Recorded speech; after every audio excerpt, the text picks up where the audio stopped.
Boss, sa tablet ng anak ko, ayaw mawala yung voice typing. Ayaw namang gumana kaya hindi mapalitan ng keyboard type. Na-reboot niya kasi yung tablet, sana mapansin. Okay. Special at nga pala kay Mikael TV. So, comment niya to sa aking YouTube channel. So, kung ganito rin yung naging problema ninyo mga boss, ay tuturo ko sa inyo kung ano yung pwedeng gawin. Yung ganyan kasi mga boss, ano yan, na-turn off yung keyboard sa device ng anak niya. Ngayon, just in case na mangyari sa inyo yung ganitong scenario, for disclaimer lang, kaya ko to ginawa tong video na to.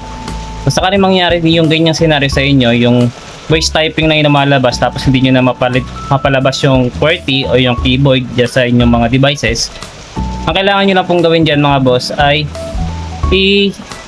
hanapin nyo lang po yung keyboard manager dyan sa settings ng inyong mga devices. Ngayon, kung hindi nyo pa alam kung paano gawin yun, panoorin nyo to at sana po ay makatulong sa inyo. Yun lang. Kung walang lumalabas na keyboard dyan sa iyong cellphone, katulad nito, voice typing lang ang lumalabas at wala kang makitang option dito sa ibaba, ang kailangan mo lang gawin boss ay pumunta lang sa settings ng inyong mga cellphone. Home nyo lang yan at tapos hanapin nyo lang po yung settings at kung may search bar dyan sa inyong mga settings, pinutin nyo lang po yan at sabihin nyo lang po yung manage keyboard. So for example, click ko lang itong mic, manage keyboard. At kapag may lumabas na po dyan na manage keyboard, pindutin nyo lang po yan. Sunod, pindutin nyo po ulit yung manage keyboard. Ngayon, kapag nandito na kayo mga boss sa manage keyboard, kailangan nyo lang pong i-activate yung mga keyboard na nandyan sa inyong mga Android phone. Ngayon, kapag na-activate nyo na po yan mga boss, ay bumalik lang po kayo sa messaging. Tapos i-try nyo lang po kung nalabas na po yung keyboard ng inyong mga cellphone.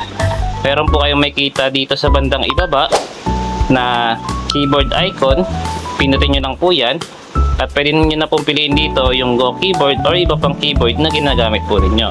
So for example ako, ito na po, Go Keyboard. So ayan na po, sa ganung paraan mga boss, ay mapapalabas nyo na po yung keyboard ng inyong mga Android phone.